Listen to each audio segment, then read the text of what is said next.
Kita langsung baca kitab suci di dalam Yohanes pasal yang ke-6. Injil Yohanes pasal yang ke-6.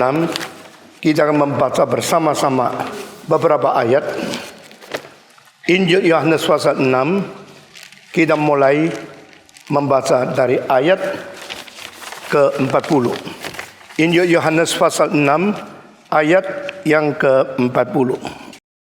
Sebab inilah kehendak Bapa-Ku, yaitu supaya setiap orang yang melihat anak dan yang percaya kepadanya beroleh hidup yang kekal, dan supaya Aku membangkitkannya pada akhir zaman. Maka bersungut-sungutlah orang Yahudi tentang Dia, karena Ia telah mengatakan, Akulah roti yang telah turun dari surga. Kata mereka, bukankah Ia ini Yesus, anak Yusuf, yang ibu bapanya kita kenal? Bagaimana Dia dapat berkata, Aku telah turun dari surga? Jawab Yesus kepada mereka, jangan kamu bersungut-sungut. Tidak ada seorang pun yang dapat datang kepadaku jikalau ia tidak ditarik oleh Bapa yang mengutus Aku. Dan Ia akan kubangkitkan pada akhir zaman. Ada tertulis dalam kitab nabi-nabi, dan mereka semua akan diajar oleh Allah. Dan setiap orang yang telah mendengar dan menerima pengajaran dari Bapa datang kepadaku. Hal itu tidak berarti bahwa ada orang yang telah melihat Bapa. Hanya Dia yang datang dari Allah. Dialah yang telah melihat Bapa. Aku berkata kepadamu, sesungguhnya barang siapa percaya, ia mempunyai hidup yang kekal. Akulah roti yang hidup. Nenek moyangmu telah makan mana di padang gurun, dan mereka telah mati. Atau meskipun nenek moyangmu sudah pernah makan mana di padang gurun, mereka toh akhirnya mati juga. Inilah roti yang turun dari surga. Barang siapa makan daripadanya, ia tidak akan mati. Akulah roti hidup yang telah turun dari surga.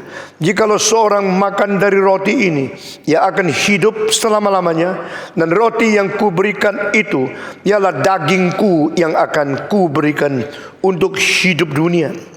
Orang-orang Yahudi bertengkar antara sesama mereka dan berkata, bagaimanakah Ia ini dapat memberikan dagingnya kepada kita untuk dimakan?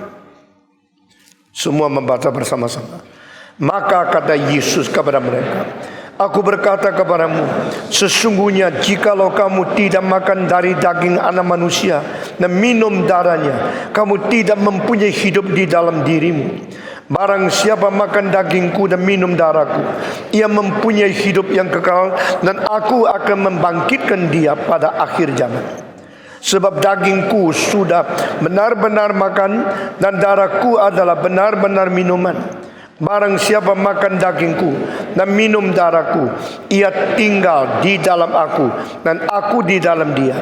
Sama seperti Bapa yang hidup mengutus Aku, dan Aku hidup oleh Bapa. Demikian juga barang siapa yang memakan Aku akan hidup oleh Aku. Inilah roti yang telah turun dari surga, bukan roti seperti yang dimakan nenek moyangmu dan mereka telah mati. Barang siapa makan roti ini, ia akan hidup selama-lamanya. Semuanya ini dikatakan Yesus di Kapernaum ketika Ia mengajar di rumah ibadat. Saudara-saudara, siapapun dengar kalimat seperti ini akan terheran-heran dan akan menghina yang bicara. Ini guru apa ini? Guru yang akhirnya mengatakan dagingnya boleh dimakan. Ayo, mari kita potong-potong dia yuk. Mari kita ambil dagingnya yuk. Mari kita makan yuk. Lalu darahnya kita minum yuk. Apa artinya kalimat seperti ini? Di dalam sejarah manusia tidak pernah ada orang yang mengajar kalau dia akan menjadi makanan untuk orang-orang yang percaya kepada dia. Di dalam agama apapun tidak pernah ada pelajaran seperti ini. Bukan saja demikian, pelajaran ini sangat melanggar akan ajaran agama yang sudah diterima dan sudah dipercayai oleh orang Yahudi, yang mereka terima dari Musa di dalam Taurat. Karena Taurat mengatakan engkau tidak boleh minum darah. Sehingga dengan sendirinya mereka langsung vonis, ini nabi palsu, ini orang gila, ini kerasukan setan, ini orang pengajaran memberikan kesesatan kepada kita. Dengan sendirinya mereka ambil kesimpulan, ini orang yang sangat tidak menghargai ajaran-ajaran perjanjian lama yang adalah perkataan yang diwahyukan dari Tuhan. Ini orang yang sangat kurang ajar untuk menekan dan sangat menghina kebudayaan Yahudi. Saudara-saudara, saya sudah berapa kali bicara sama saudara, semenjak pasal kelima, jalan menuju salib sudah tidak bisa dibalikkan lagi. The only way going to Calvary is determined. No way to return. Tak mungkin berubah.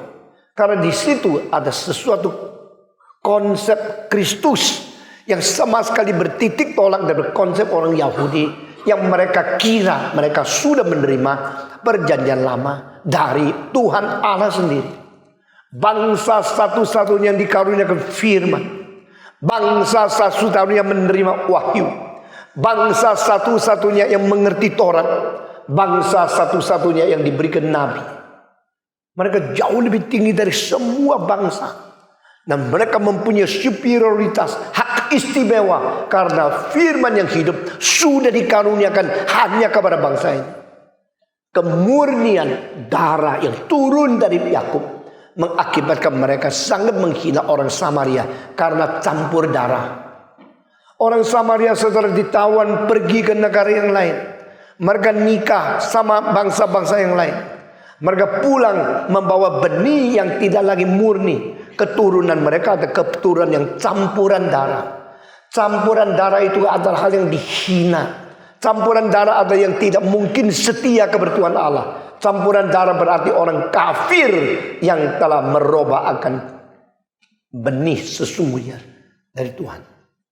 Saudara-saudara, sehingga mereka melihat apa yang diajarkan oleh Yesus Kristus sama sekali bertitik tolak, berbeda sekali dengan ajaran yang mereka terima dari Musa. Lalu bagaimanakah bisa mereka menerima begitu saja? Maka mereka bersungut-sungut. Saudara-saudara, perkataan Yesus yang berbeda dengan konsep mereka adalah mereka memerlukan roti. Tapi Yesus mengatakan roti yang kamu makan itu roti materi. Roti yang kamu makan itu roti yang sudah makan pun bisa mati. Meskipun engkau pernah melihat mujizat yang besar, ada roti yang turun dari surga untuk nenek moyangmu. Dan itu namanya mana. Bukan sekarang mana, artinya mana ya. Itu mana yang turun dari surga, memberikan kecukupan kepada lebih 2 juta manusia yang berada di padang belantara, yang keluar dari Mesir, yang ikut Musa. Ada roti yang dijanjikan Tuhan karena mereka dipelihara langsung oleh Tuhan Allah.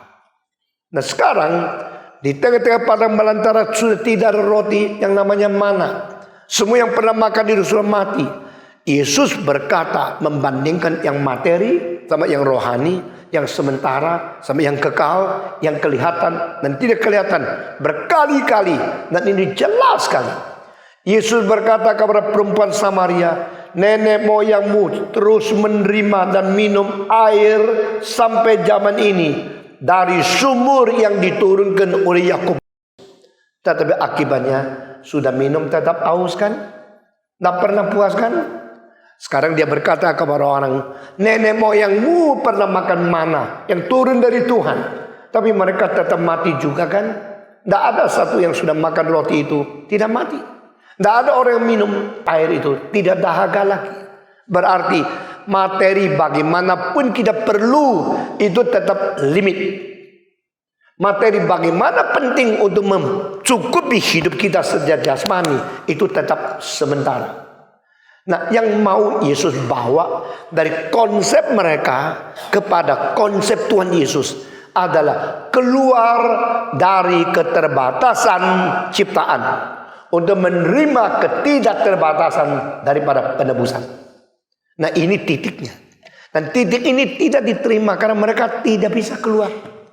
Saudara-saudara, banyak orang ya, bagaimana dengar khotbah, bagaimana mengerti, bagaimana mengetahui kebenaran, tetap tidak sadar dan tidak mengerti. Karena apa?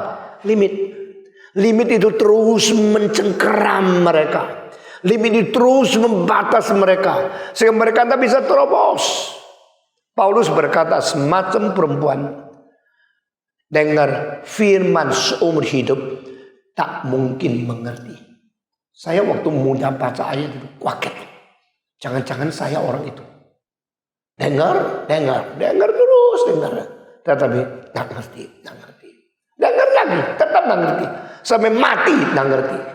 Itulah bedanya manusia sama binatang. Saudara, kalau ada seekor anjing, engkau sayangnya sampai lebih daripada anakmu sendiri. Ada orang begitu. Ya, karena anak kurang ajar berontak. Kalau anjing tak pernah berontak, maka lebih sayang anjing. Saya lebih baik pelihara anjing daripada kamu kurang ajar berontak terus. Aku suruh apapun lawan. Kalau begini ya jangan lahir anak, beli anjing aja.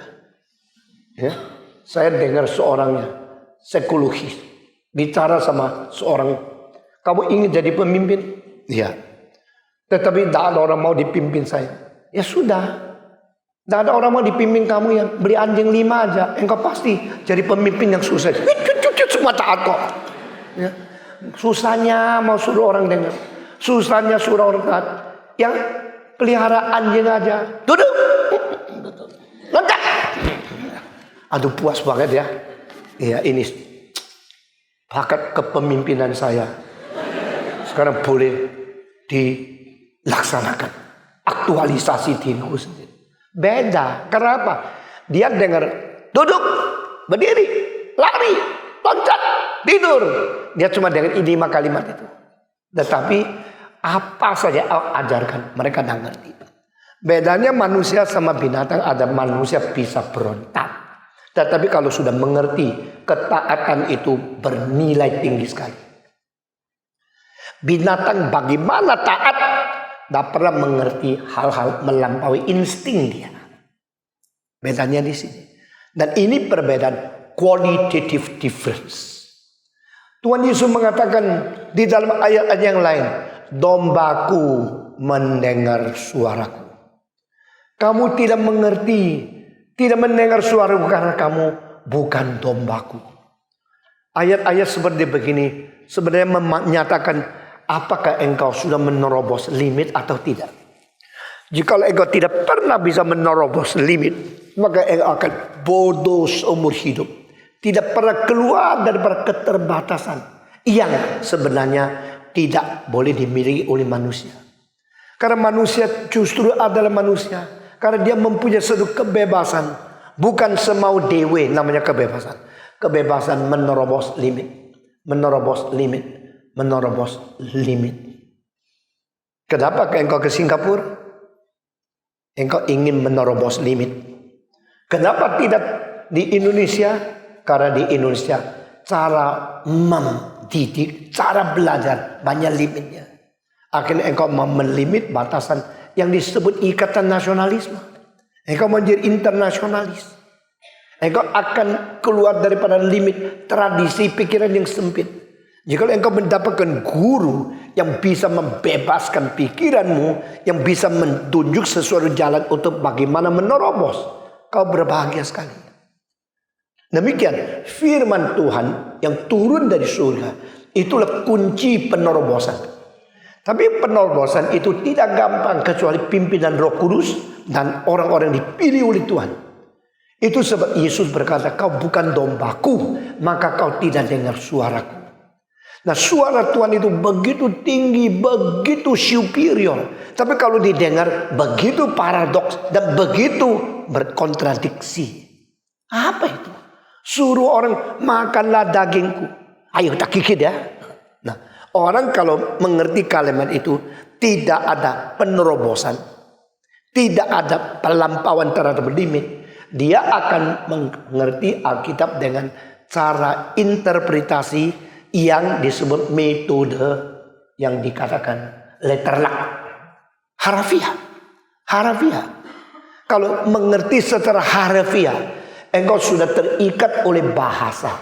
Diikat oleh semua konsep-konsep yang hanya tercantum di dalam kata-kata itu saja. Kata-kata Yesus harus dimengerti melalui penerobosan. Ajaran-ajaran Alkitab harus dimengerti melalui penerobosan. Dan penerobosan itulah tandanya beriman. Yang disebut iman yaitu percaya kepada yang tidak kelihatan melalui batasan kelihatan yang mengikat kita. Itu namanya iman. Iman berarti aku tidak berada di dalam kurungan konsep yang lama. Bukan kurung di dalam sesuatu perbatasan yang tidak pernah berubah, kaku. Iman itu menerobos. Iman itu menuju kepada kegagalan. Dan iman itu memegang yang tidak kelihatan. You're holding the hand of the unseen, of the invisible God. Pada waktu engkau memegang, engkau berhubung dengan yang tidak kelihatan. Itu namanya iman. Waktu engkau mau menerobos, engkau harus mengaku dirimu terbatas. Engkau tidak mau mengaku dirimu terbatas. Engkau memutlakkan dirimu yang tidak mutlak. Akibatnya engkau menghina yang sungguh-sungguh mutlak. Saudara-saudara, yang tidak mutlak kalau dimutlakkan, akhirnya adalah penghinaan terhadap dianggap tidak mutlak. Tetapi memutlakkan yang tidak mutlak itu adalah sesuatu penyesatan dan sesuatu kesalahan yang telah overvalue yourself. Sedangkan Tuhan Allah adalah mutlak yang mutlak. Sehingga Allah kalau tidak dimutlakkan, sama salahnya dengan engkau memutlakkan diri yang tidak mutlak. Yang tidak mutlak tidak boleh dimutlakkan. Yang mutlak tidak boleh tidak mutlakkan. Kalau engkau absolutize yourself, you never realize your limit and you think you are more than any others. Nah, saudara-saudara, maka kalimat-kalimat Yesus Kristus secara lahiriah, secara letalak itu tidak beres. Makan daging, minum darahku, engkau ada hidup kekal. Ini orang gila ini. Tidak ada orang pendeta ngomong, ayo silakan makan dagingku, potong-potong jadikan rawon atau soto. Minumlah darahku, campur-campur es darah Yesus. Itu ngomong apa itu? Saudara-saudara, darah Yesus dan daging Yesus, apa artinya? Daging itu asalnya adalah firman. Firman menjadi daging. Nah, penerobosan ini adalah mengerti sesuatu dunia yang tidak kelihatan datang ke dalam dunia yang kelihatan, dan kebenaran yang tidak pernah berubah itu telah kunjung di dalam dunia yang penuh dengan perubahan ini. Nah, manusia bedanya agama dengan keselamatan adalah di dalam agama manusia mencari firman. Di dalam keselamatan firman mencari manusia. Semua 1, 2, 3. Di dalam agama manusia mencari firman. Di dalam keselamatan adalah firman yang mencari manusia. Firman mencari manusia, akhirnya firman menjadi titik tolak. Manusia mencari firman, manusia menjadi titik tolak. I am seeking for the truth. Aku mencari kebenaran. Yang mencari siapa? Aku. Yang dicari siapa? Kebenaran. Titik tolak di mana? Di sini. I am seeking after the truth. Aku sedang mencari kebenaran. Yang mencari aku, yang dicari kebenaran. Di dalam hal ini manusia menjadi inisiator dan kebenaran menjadi objek yang dibutuhkan saja. Because I need truth. Aku mencari kebenaran. Kalimat ini adalah kalimat yang paling agung yang boleh kita dengar daripada tuntutan manusia. Tetapi di dalam kalimat ini, dia bukan cari makan, bukan cari muka, bukan cari kuasa, mencari kebenaran. Agung sekali. Di kalimat ini mengandung beberapa fakta. Pertama, dia mengaku dia bukan kebenaran. Betul? Saya bukan kebenaran, saya cari kok. Kedua, ini membuktikan dia memerlukan kebenaran. Betul? Saya bukan kebenaran. Nah, saya perlu kebenaran, maka saya mencari kebenaran. Nah, ini membuktikan kebenaran yang lebih besar dari dia. Karena kebenaran dituntut supaya mengisi kebutuhan. Kebenaran itu akan memuaskan dia. Bukan dia yang melengkapi kebenaran. I need truth. I'm seeking the truth. I'm lifting up truth. I am defending truth. I love truth. Kebenaran yang menyukupi, yang melengkapi, yang menyempurnakan manusia. Itu bukan hanya melengkapkan, menyempurnakan karya sendiri. kebenaran itu melengkapi kepuasan dari seluruh umat manusia, maka dia sanggup mengisi kebutuhan semua manusia. Dia lebih besar daripada semua manusia. Nah itu pasti bukan manusia, yaitu Allah. Maka Alkitab telah mengadakan sesuatu pengertian jauh lebih tinggi dari semua agama, yaitu the truth is God. And truth to satisfy the need of the whole world of man, and the truth initiative himself come to seek after man. Kebenaran itu besar, kebenaran menyukupi semua orang, maka kebenaran lebih besar dari semua orang. Kebenaran itu pasti tidak terbatas. Kalau kebenaran melampaui semua orang, mengisi kebutuhan, memuaskan kebutuhan semua orang, dan dia melampaui semua orang yang tidak terbatas, dia pasti bukan manusia, dia Allah. Tetapi kebenaran diidentikan dengan Allah. Ini yang tidak ada di agama. Karena agama menganggap ada Allah yang berada di awan-awan atau di mana, tetapi tidak menggabungkan kebenaran is God. Yohanes pasal 1 mengatakan dari permulaan adalah firman, dan firman beserta dengan Allah, dan firman itu adalah Allah. Dari permulaan firman beserta dengan Allah. Itu berapa kalimat sudah melampaui semua pengertian agama. The truth is God, and truth is with God, and truth is coming to seek after man. Pasal pertama, firman itu Allah, firman beserta dengan Allah, firman itu adalah Allah. Dari permulaan dia sudah ada, dan dia beserta dengan Allah. Ayat 14, firman menjadi daging. Maksudnya firman menjadi daging bukan secara kebenaran itu datang secara inisiator. Dia bertitik tolak pada diri sendiri. Start from he himself. As a starting point, he comes. Dia datang dari tempat dia sebagai firman, sebagai Allah, mencari manusia. Dan dia mencari manusia, akhirnya dia menjadi daging. Ini ajaib luar biasa. Ini saya kira orang seperti Yohanes dikasih 100.000 gelar doktor tidak cukup. Karena dia punya ajaran jauh lebih dari Plato, daripada Socrates. Cuma kita baca kitab ya, baca, ngerti pokoknya lewat. Mari kita menerobos batas. Dan Roh Kudus yang membawa kita keluar dari kesempitan dan keterbatasan letterak. Karena Paulus berkata, harafiah mematikan.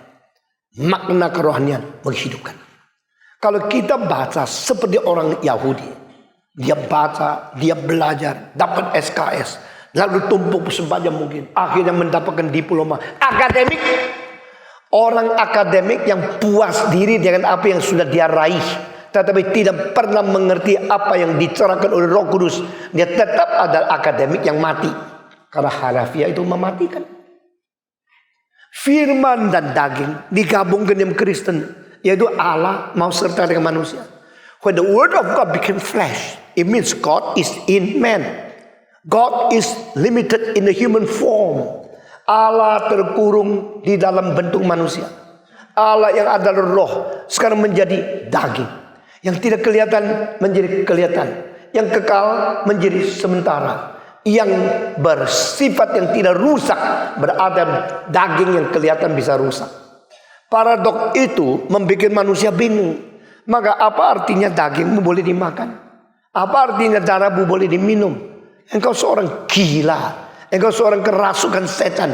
Perkataanmu perkataan yang tidak pernah dikatakan oleh siapapun. Pokoknya siapa yang akal budinya sehat pasti menghina kamu. Tapi mereka tidak sadar. Di belakang kalimat dagingmu boleh dimakan, berarti firman itu bukan hanya untuk dimengerti, ditelan sampai menjadi sebagian hidupmu. Di dalam kitab suci berapa kali malaikat memberikan gulungan kitab, suruh Nabi makan. Bagaimana makan? Makanlah gulungan kitab ini.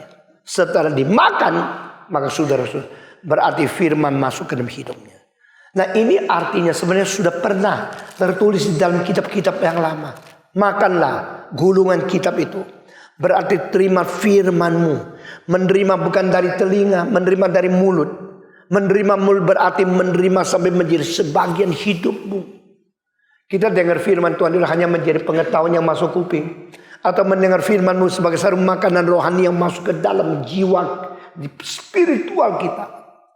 Lalu makanan biasanya kalau sudah masuk mulut, dia akan mulai masuk ke dalam pembuluh darah, masuk ke dalam seluruh tubuh dan menjadi sebagian dari hidup. Apakah firman yang kita dengar bertahun-tahun dalam menjadi sesuatu gizi yang menjadi sebagian hidup kita? Apakah firman yang kita mengatakan hanya untuk menjadi syarat untuk mendapatkan SKS lalu lulus sekolah teologi? Beda sekali bukan? Saudara-saudara, makan firman. Dagingku boleh kau makan. Jangan dimengerti makan daging ini. Bukan. Firman menjadi daging. Kebenaran sudah berada di tengah kita. Dan ini namanya Immanuel. Immanuel. Manu itu akar dari istilah manusia. Elohim. Menjadi Immanuel, Allah menjadi manusia. Firman menjadi daging. Kebenaran beserta dengan kita. Pada waktu Petrus jabat tangan dengan Yesus, itu dia berjabat dengan Immanuel. Pada Yohanes mendengarkan perkataan Yesus Kristus, dia mendengarkan Immanuel. God with us. God is in the midst of us. God became flesh. Dan kita mendengar firman, bukan mendengar secara membabi buta, mengerti dan menerima seperti makanan. Ini artinya makanlah dagingku, sesudah minumlah darahku. Minum darah paling gampang dimengerti, yaitu pada waktu perjamuan suci kita minum, yaitu minum darah. Makan daging yaitu perjamuan suci, kita makan roti itu. Tetapi yang disebut firman itu daging. Yang disebut darah itu hidup. Karena engkau tidak boleh minum darah karena hidup ada di tengah darah atau di dalam darah adalah hidup. Demikian dalam Pentateuch, yaitu kitab Musa, dikatakan manusia tidak boleh makan darah karena di dalam darah itu ada hidup. Di dalam darah ada hidup atau hidup binatang ada di darah. Ini tidak dimengerti oleh manusia secara tuntas sampai kira-kira abad ke-20 mulai sadar. Yang disebut hidup mengandung darah atau darah berada di dalam hidup itu betul-betul dibuktikan melalui studi kromosom. Ya, melalui studi DNA, melalui studi-studi yang makin mutakhir. Makin jelas Alkitab betul. Kenapakah kromosom angkanya beda di dalam darah manusia dibanding dengan darah monyet? Kenapa darah yang angkanya di monyet beda dengan darah yang berada di dalam gorila? Kenapa dari gorila lain dengan simpansi? Simpansi mungkin paling dekat dengan manusia. Nah itu darah itu mengandung kode-kode, mengandung unsur-unsur yang Tuhan cipta di dalam dan tidak boleh buka. Sehingga simpansi melahirkan simpansi. Monyet melahirkan monyet. Tidak ada yang monyet melahirkan tikus. Tidak ada yang kucing melahirkan harimau. Di situ ada kode-kode yang Tuhan simpan. Dan bukan saja demikian, dengan penemuan-penemuan terus menerus. Bahkan sekarang kita bisa menemukan orang ini keluarganya banyak kanker. Kenapa? Keluarga ini yang meninggal kanker 1, 2, 3, 4. Karena di dalam mereka punya darah ada hal-hal. Nomor berapa ada kelemahan-kelemahan. Nah sekarang medis sedang mencari pengobatan melalui pengertian yang baru seperti ini. Dan semua penemuan dari medis ini membuktikan satu ayat dari Alkitab. The life is within the blood. Itu sebab perjanjian lama mengatakan jangan minum darah. Nah kalimat ini kalau diterapkan untuk mengerti kalimat Yesus Kristus. Makanlah dagingku, minumlah darahku. Engkau langsung katakan dia gila. Tetapi karena hidup ada di dalam darah mengandung hidup, seperti apa yang dikatakan 3.500 tahun yang lalu oleh Musa. Ini berarti justru kita perlu hidup Yesus Kristus, yaitu darahnya yang mengandung hidup, yang dialirkan mengganti kita, dan dia mati di atas kayu. Saudara-saudara, dia datang berdaging untuk apa? Untuk boleh berdarah. Dia berdarah untuk apa? Untuk membagikan hidup kepada kita. Nah ini pengertian begitu rumit dan begitu superior. Justru Yesus tidak memberi penjelasan. Kadang-kadang khotbah kita ya terlalu jelas sampai tidak ada satu yang memberikan lingkup atau memberikan lowong untuk manusia boleh berpikir. Yesus memberi leave some vacuum, some space for your imaginative understanding.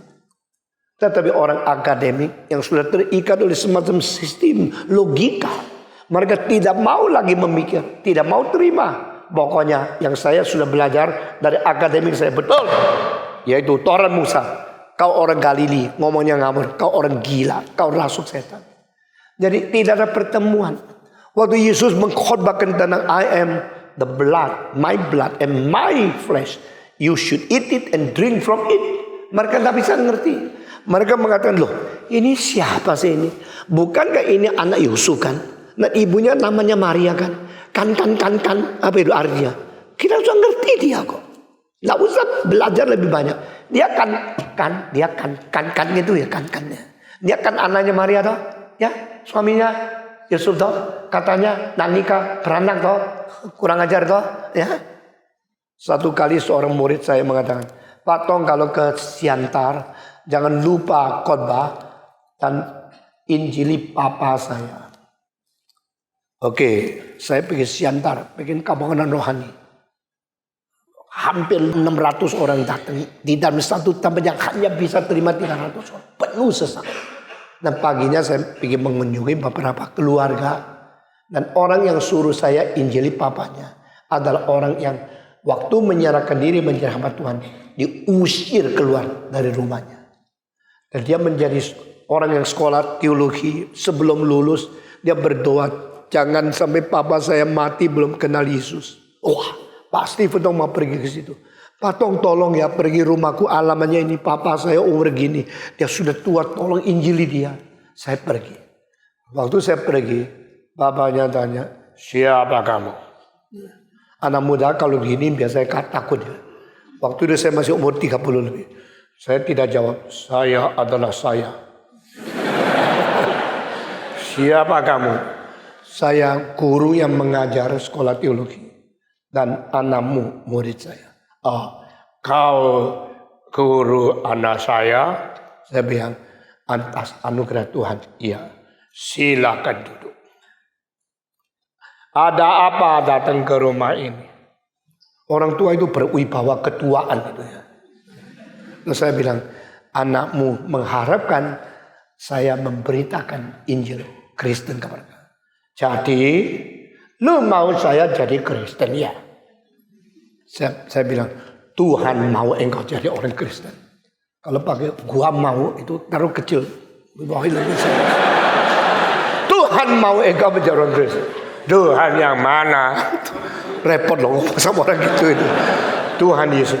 Yesus Tuhan. Saya bilang Yesus Tuhan. Yesus Tuhan. Makin keras suaranya. Kalau orang tua makin keras suaramu ya kan makin kecil kan. Karena dia sudah makan garam lebih banyak daripada engkau makan beras. Dia sudah lewat jembatan di sama-sama lebih panjang dari jalan yang kau tempuh. Yesus itu Tuhan. Saya serius. Ya, Yesus adalah Tuhan. Saya dari kecil sudah kenal Yesus. Hah? Sekarang saya yang tercengang. Bagaimana kenal Yesus? Itu saya sudah tahu sejak saya kecil. Bapak gak usah datang sini cerita Yesus. Bagaimana Yesus yang kau kenal itu? Coba jelaskan. Tuh saya tahu dari kecil. Yaitu anaknya seorang perempuan namanya Maria toh, yang dah kawin terus bisa bunting toh. Saya tahu itu. Lu gak usah khotbah lagi lah. Sebelum kamu ya, SMP, saya sudah dengar semua cerita kosong dari Yesus. Mamanya seorang Danika. Lu percaya Danika bisa hamil? Lu mau ditipu kayak begitu? Saya sudah tahu semua lah. Saya kenal itu Yesus. Jadi silakan pulang. Nggak usah ngomong tentang Yesus lagi. Waduh, sulit sekali ngomong sama dia. Pantas anak-anak diusir. Gua lahir kamu menjadi pendeta. Pendeta siapa? Pendetanya Yesus yang mamanya tidak usah nikah. Gua nikah melahirkan kamu. Yesus mamanya dan nikah melahirkan Yesus. Sekarang kamu tinggalkan saya jadi pendeta. Ya tak usir sama dia. Saudara-saudara, saya tidak bisa apa-apa. Tapi dia akhirnya menjadi sopan. Karena dia lihat saya sungguh-sungguh. Maka mulai bicara lebih sopan. Tidak lama kemudian, lalu saya bolehkah saya doakan kamu? Ya silakan. Kalau mau doa ya silakan. Terus saya doa dengan serius. Saya harap Tuhan menangkap jiwa dia untuk merubah konsep dia. Dia tidak terima Tuhan. Tidak lama lagi dia mati. Anaknya nangis sedih setengah mati. Papa saya belum mau terima Tuhan. Seumur hidup diikat oleh konsep Maria tidak nikah kok bisa lahir anak. Ini penipuan terbesar. Saudara, orang Yahudi mendengar kalimat-kalimat Yesus, konsepnya sama. Kamu turun dari surga. Bukankah mamamu itu Maria? Bukankah suaminya Yusuf? Tukang kayu itu loh. Tukang kayu. Yang ada di kota Nazaret. Kita tahu kok. Adiknya juga namanya tahu. Kadang-kadang main di rumah encik saya itu. Itu semua kita kenal. Dan kamu siapa? Kamu roti surga. Roti. Kamu daging kok roti. Kamu turun dari surga. Siapa ini? Kalau tidak makan daging, engkau tidak ada hidup kekal. Kalau tidak minum darahmu, engkau tidak ada hidup yang kekal. Ngomong apa itu? Saudara-saudara, mereka melihat Yesus dari lahirnya. Mereka menghina Yesus. Tidak mengerti arti sesungguhnya. Apa yang dikatakan Yesus di pasal 6, 7, 8. Ini mempunyai banyak hal yang tak pernah dikatakan oleh siapapun di dalam pendiri-pendiri agama. Kalimat-kalimat yang begitu tinggi dan begitu sulit dimengerti. Tapi sesungguhnya kuncinya yaitu firman menjadi daging. The word became flesh. God appeared himself in a human form. Ini perlu iman. Maka Paulus mengatakan ini rahasia yang paling dalam. Paling besar. Itu Allah menyatakan diri sebagai manusia. Buat engkau berjabat dengan manusia biasa. Ya sama-sama. Lu orang, gua juga orang kan. Ayo sama-sama jabat tangan. Tapi waktu menemukan Yesus Kristus, engkau tidak tahu. Dia adalah firman yang menjadi daging. Yang dijama itu daging. Tetapi di belakang daging itu sifat ilahi. Rahasia begitu besar. Dan yang mengerti rahasia ini akhirnya menulis satu kalimat yang menakutkan. Saya membaca itu. Yaitu 1 Yohanes pasal 1. Mari kita membaca. 1 Yohanes pasal 1. Dan saudara bandingkan siapa, agama apa yang mempunyai pengertian seperti ini. Engkau baru sadar siapakah Yesus Kristus. Injil Yohanes ditulis oleh Yohanes. Lalu selain Injil Yohanes masih ada 1 Yohanes, 2 Yohanes, 3 Yohanes. Terakhir Wahyu. Di dalam 27 buku perjanjian baru, 5 ditulis oleh Yohanes. 1 Yohanes atau Yohanes yang pertama, ayat pertama. Apa yang telah ada sejak semula, yang telah kami dengar, yang telah kami lihat dengan mata kami, yang telah kami saksikan dan telah kami raba dengan tangan kami tentang firman hidup. Itulah yang kami tuliskan kepada kamu. Sekarang membaca sekali semua. 1, 2, 3. Apa yang telah ada sejak semula, yang telah kami dengar, yang telah kami lihat dengan mata kami, yang telah kami saksikan dan yang telah kami raba dengan tangan kami tentang firman hidup. Itulah yang kami tuliskan kepada kamu. Atau terjemahan lain begini. Sesuatu yang ada pada semula, tetapi kami pernah dengar dengan teliti. Kami telah memandang dengan mata secara sangat jelas. Dan kami telah pegang dengan tangan, meraba dagingnya. Itu adalah firman kekal yang turun ke dunia. Dan inilah yang kami beritakan kepada kamu. Firman yang hidup. Nah, apa yang ditulis, apa yang dikabarkan oleh orang Kristen. Kalau kita mengabarkan agama Kristen hanya menyalurkan pengetahuan saja. Nah, itu adalah penyaluran teori. Tapi Yohanes bilang tidak. Yang kau berikan akan ku sekarang tulis kepadamu. Yang ku salurkan kepadamu adalah hidup dari firman. Dan firman itu ada pada semula. Tetapi dia menjadi daging. Kami pernah melihat dengan matanya sendiri. Istilah lihat di sini. Dia bahasa Grekanya. Bukan to see. Tapi to gaze. Bahasa Inggris kalau see. Ya ini. Look. Ya begini. Gaze. Saudara, kalau engkau melihat orang lewat, ya, I see. Tapi ada sesuatu yang menarik. I look at him. Pada waktu akhirnya tertarik. Lalu engkau mau jadikan dia pacarmu. Engkau bukan see. Engkau berlook, engkau gaze. Terpaku di situ. Itu namanya gaze. Makanya yang dikatakan di sini. Yang kami lihat dengan mata kami sendiri. Gaze on him. Berarti Yohanes setelah dia tahu Yesus adalah Allah menjadi daging. Dia tidak lagi menganggap dia orang biasa. Dia perhatikan dengan mata yang terpaku kepada dia. Meneliti, menyelidiki, mengamati. Gaze on Jesus Christ. Dengan mata sendiri.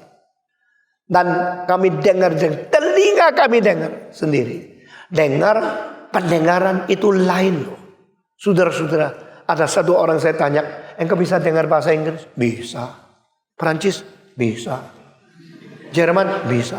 Lalu dia tambah satu kalimat, bahasa apa saja saya bisa dengar, cuma tak ngerti. Jadi itu pendengaran apa? Pendengaran begitu. Tetapi kalau engkau sudah ngerti, masih ada satu macam mengamati apa yang kau dengar. Nah inilah Maria. Maria sama Marta bedanya apa? Yesus kalau datang ke rumah Yesus khotbah, Maria juga dengar, Marta juga dengar. Tapi Marta sambil dengar, sambil goreng nasi cincang. Khotbah terus, lu khotbah, buat dengar kok. Tapi Maria duduk dengar. Jadi itu dengarnya lain kan. Gaze lihatnya lain.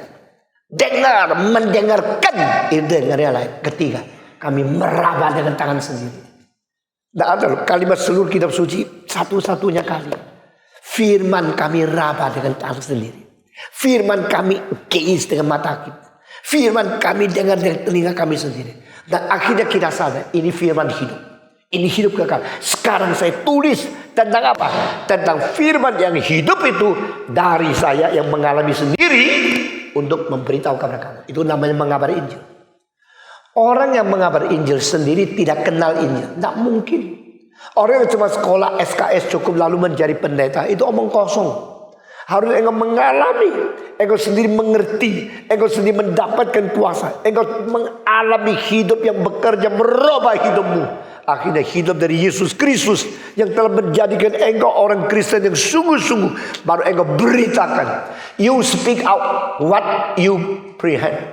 What you understand. What you realize, what you experience. Waktu seseorang membicarakan sesuatu dari pengertian hanya dengar, dan pengertian yang dalam merubah hidup lain sekali. Cognitive understanding and experimental understanding lain sekali. Saya sudah pernah kasih tahu sama kamu, seorang tua yang kakaknya mati memberikan banyak uang untuk anaknya. Jadi dia itu adalah atau adalah anti daripada anak muda itu. Dia mengatakan, hei, engkau anak kakak saya. Saya tetap orang tua yang lebih tua dari kamu. Dan karena engkau anaknya kakak saya, maka saya anjurkan kamu dengar baik-baik. Uang yang bapakmu turunkan kepadamu, itu hakmu untuk mewariskan. Tetapi sayalah adiknya. Saya tahu bagaimana kakakku berjuang puluhan tahun. Waktu dia mati sudah terhimpun uang begini. Dibagikan kepada engkau berapa saudara. Maka saya minta engkau dengar baik-baik. Jangan bergaul dengan kawan yang jelek. Jangan berdagang dengan orang yang tidak bisa dipercaya. Karena mungkin tidak lama kemudian uangmu ditipu semua. Artinya baik hati ya. Terus dijawab apa? Tahu. Gak usah tahu. Gak usah cerewet. Orang tua itu kebanyakan cinta hatinya baik. Tahu hatinya baik. Tapi cerewetnya itu gak tahan. Terima kasih atas ceremanmu yang penuh cinta kasih. Atau terima kasih atas cintamu yang penuh cerewet sama. Dan dia bilang, tahu, saya tidak tahu. Dan dia berdagang. Dia cari orang partner untuk berdagang. Di dalam berapa bulan, semua ditipu. Habis semua. Sudah itu, apa yang diwarisi seumur hidup menjadi nol. Sesudah itu, dia mulai sedih. Loh, saya dapat modal dari mana untuk bekerja? Saya mau makan apa? Uang begitu banyak yang papaku turunkan saya sudah habis semua. Lalu dia sedih-sedih. Antinya datang lagi. Kenapa begitu susah? Apakah uang sudah ditipu orang? Iya. Engkau mesti hati-hati. Jangan sekarang bergaul. Dia jawab apa? Tahu. Gak tahu. Dulu tahu. Sekarang tahu. Beda nggak? Kalau di hurufnya sama TAU sama dong. Dulu tahu, sekarang tahu. Sama. Hurufnya sama. Tapi pengalamannya sama. Dulu tahu di otak. Sekarang tahu sudah bangkrut. Sudah. Maka cognitive understanding and experimental understanding lain. Yohanes mengatakan, aku memberitakan kepadamu. Beritakan kepadamu firman hidup yang ada pada semula. Yang pernah aku gaze dengan mataku sendiri. Yang pernah aku dengar dengan telingaku sendiri. Yang pernah aku jamah dengan tanganku sendiri. Itu aku beritakan kepadamu. Saya sangat senang dengan hamba-hamba Tuhan yang berkhotbah dari jiwa mereka. Dari hati mereka yang sudah bersatu dengan Tuhan. Saya ketakutan murid-murid saya hanya memberikan khotbah karena sudah bisa kutip buku sini sana, lalu akhirnya menyalurkan hanya pengetahuan saya. Yesus Kristus yang turun dari surga, dialah sendiri yang mengalami apa namanya deny himself, apa namanya dia sacrifice himself, apa namanya descend from heaven, turun dari takhta yang tertinggi, turun dari tempat disembah sujud oleh semua malaikat, dan lahir di palungan. Dia tahu apa itu limit. Kalau dia mau melepaskan kita dari limit untuk menerobos ke kekekalan, dia sendiri harus melepaskan kekekalan, menerobos ke dalam limit. Ini adalah arah yang sama berbeda.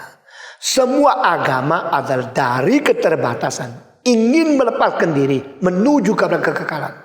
Itu satu keagungan yang luar biasa. Maka pendiri agama itu paling sedikit. Genius di dalam seni lebih banyak dari genius dalam musik. Genius dalam musik lebih banyak dari genius dalam agama. Dan pendiri agama seluruh sejarah tidak lebih 10 orang. Tapi genius di dalam sains bisa ratusan ribu orang. Jadi jangan kira sains itu hebat sekali. Agama dan genius yang mengerti agama, lalu mempunyai karisma untuk memimpin dengan pengaruh keagamaan, itu orang sedikit sekali. Yesus Kristus berbeda dengan semua karena dia adalah firman menjadi daging. Dia sendiri dari ketidakterbatasan limit. Dia sendiri korban, sendiri membatas, sendiri turun, sendiri diikat di dalam keterbatasan. Maka pada waktu dia mengatakan makanlah dagingku, dia tahu dia adalah firman kebenaran kekal yang menahan dan mengkurung, melimit diri menjadi daging. He know what he is talking and he experience everything he talks. Yesus adalah satu-satunya kebenaran yang adalah hidup tidak terbatas, yang akhirnya melimit diri menjadi hidup terbatas di dalam palungan. Dan dia mengatakan makanlah dagingku, minumlah darahku. Jikalau engkau tidak makan dagingku, tidak hidup kekal. Jikalau engkau tidak minum darahku, engkau tidak hidup kekal. Aku adalah roti yang turun dari surga. Maksudnya apa? Yang kau tahu tentang nenek moyangmu makan mana, itu hanya lambang. Mana yang turun dari langit, lalu nenek moyang makan mana itu hanya satu simbol. Itu bukan sesungguhnya. Saudara-saudara, apakah kita lebih suka kotak daripada arloji yang mahal? Lebih dari arlojinya? Atau kita lebih suka arlojinya dari kotanya? Yang mana lebih penting? Kalau ada seorang laki-laki memberikan berlian, cincin yang besarnya 5 karat kepada pacarnya. Lalu pacar bilang, aduh kok bagus kotanya ya. Lalu cincinnya dibuang kota nih simpen. Orang gendeng kan? Saudara-saudara.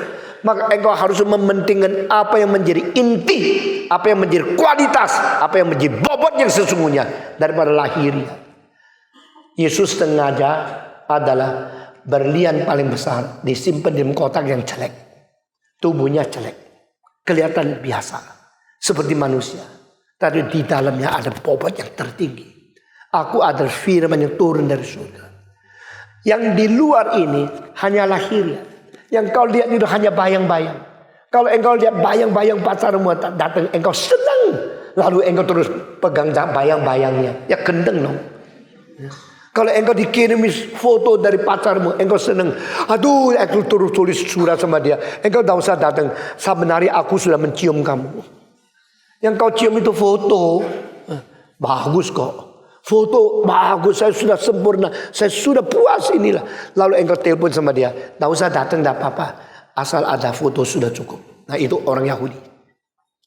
Yesus datang tidak dikopres. Tapi bayang-bayang Yesus perjanjian itu yang distudi.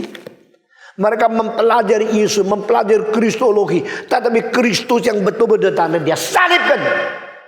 Bukan engkau, bayang-bayang cukup. Yesus Kristus berkata tidak. Yang mana di perjanjian lama? Oh itu mujizat 2 juta manusia makan, tidak usah takut kelaparan karena Allah menyukupi. Ini tidak ada pada bangsa lain. Yesus berkata mereka habis makan, akhirnya mati juga dong. Jadi yuk kira itu apa? Itu makanan sementara. Jangan kamu berusaha mati-matian untuk mencari makanan yang bisa rusak. Engkau harus berusaha mencari makanan yang tidak rusak untuk selama-lamanya. And I am that food. I am the food, I am the loaf, I am the bread come down from heaven. Akulah roti yang turun dari surga. Nah engkau datang kepadaku dan engkau menerima aku.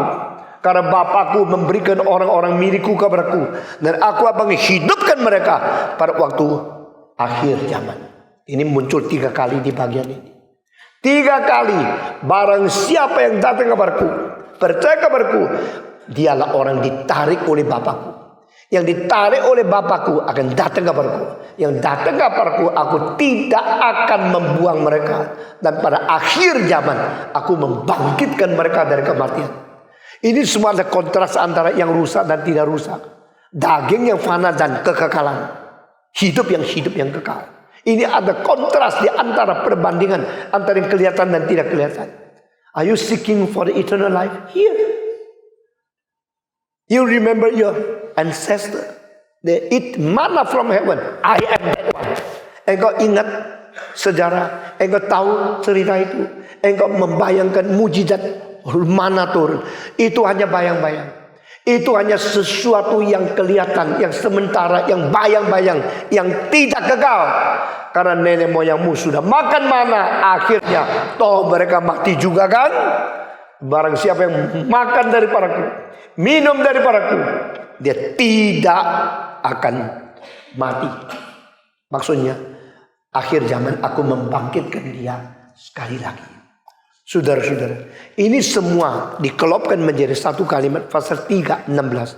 Karena demikian Allah mengasihi isi dunia sehingga dikaruniakannya anak yang tunggal, supaya barang siapa yang percaya kepada dia jangan binasa, melainkan beroleh hidup yang kekal. Sama kelop. Seluruh ini yang dibicarakan di sini, yaitulah satu ayat di situ. For God so loved the world that He gave His only begotten Son. For those who believe in Him shall not perish, but will obtain the eternal life. Datanglah kepadaku, makanlah dagingku, minumlah darahku. Karena daging itu adalah firman yang inkarnasi. Karena darah itu adalah yang mengandung hidup sumber seluruh dunia. Terima dagingku, minum darah. Saudara-saudara, pasal 6 seluruhnya terkandung di dalam 2 kalimat saja. Manusia hidup bukan bersandarkan roti saja, tapi bergantung kepada setiap kalimat yang keluar dari mulut Allah. Apa maksudnya hidup dari firman Yesus Kristus? Apa artinya hidup yang bersandar kepada setiap kalimat yang keluar dari firman Allah? Saudara-saudara, orang yang dengar kalimat yang penting, lalu dengar sungguh-sungguh, kalimat itu diterima menjadi sebagian hidupnya, dia dirubah. Kadang-kadang satu kalimat yang besar, yang penting, yang kekal, yang bermakna kekal, langsung memberikan rangsangan inspirasi. Engkau tidak lagi menjadi seperti itu. After you listen to the truth of God, you never return to the original life of your old time. Kalau engkau dengar firman Tuhan, dan firman yang hidup itu menggugah kamu, engkau tidak kembalilah ke hidup yang lama. Saudara-saudara, saya sangat-sangat merasakan hal ini.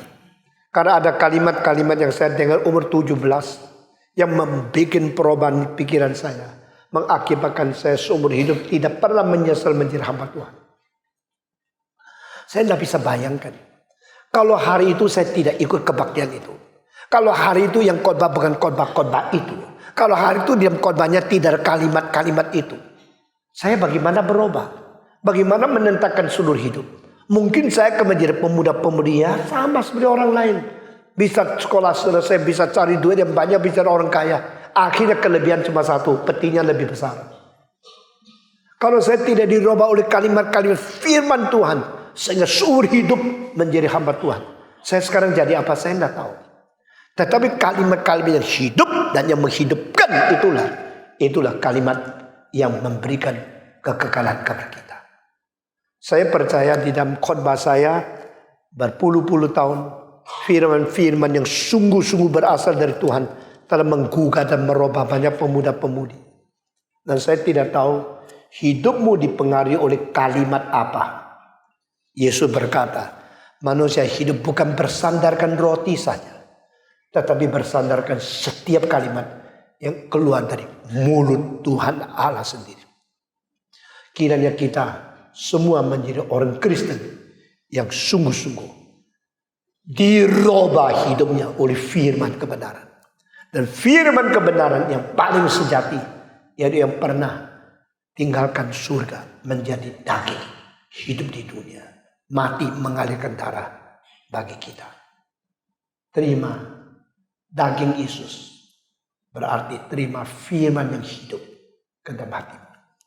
Terima darah Yesus, berarti menerima keselamatan yang digenapi oleh Dia karena mengalirkan darah setelah inkarnasi. Tuhan memberkati kita menjadi orang yang betul-betul membuka hati, menerima firman yang berbicara, menerima darah kematian yang sudah terlaksana, sehingga kita mendapatkan hidup yang kekal dari Yesus Kristus. Mari kita berdoa. Bapa di dalam surga, kami berterima kasih pada hari ini sekali lagi dengan firman-Mu yang hidup. Engkau telah membawa kami kembali kepadamu, memberikan kesadaran, pengertian kepada kami. Kami mengharapkan penerobosan yang sungguh-sungguh terjadi dari ikatan, dari limit, keterbatasan, kebodohan kami. Yang selalu kami kira kami sudah ngerti. Kami kira kami sudah tahu. Tetapi hanya tahu secara kognitif melalui pelajaran daripada harafiah. Tuhan, Engkau mau kami masuk ke dalam kelimpahan anugerah Tuhan yang tidak terhingga, yang tersimpan di rahasia, yang makna jauh lebih tinggi dari sekedar harafiah saja. Kiranya roh kebenaran memimpin kami. Roh kebenaran membawa kami masuk ke dalam jantung pengertian firman Tuhan yang indah, sehingga kami tidak lagi bersandarkan segala sesuatu yang hanya di dalam dunia yang kelihatan. Terimalah doa kami. Dengar seruan dari hati kami sedalam-dalamnya. Robalah kami dengan firman yang hidup. Karena manusia bukan hidup bersandarkan roti saja, tetapi bersandarkan perkataan yang keluar dari mulut Tuhan Allah. Dengar doa kami. Kami berterima kasih, bersyukur dalam nama Yesus Kristus, penebus dan juru selamat kami yang hidup. Amin.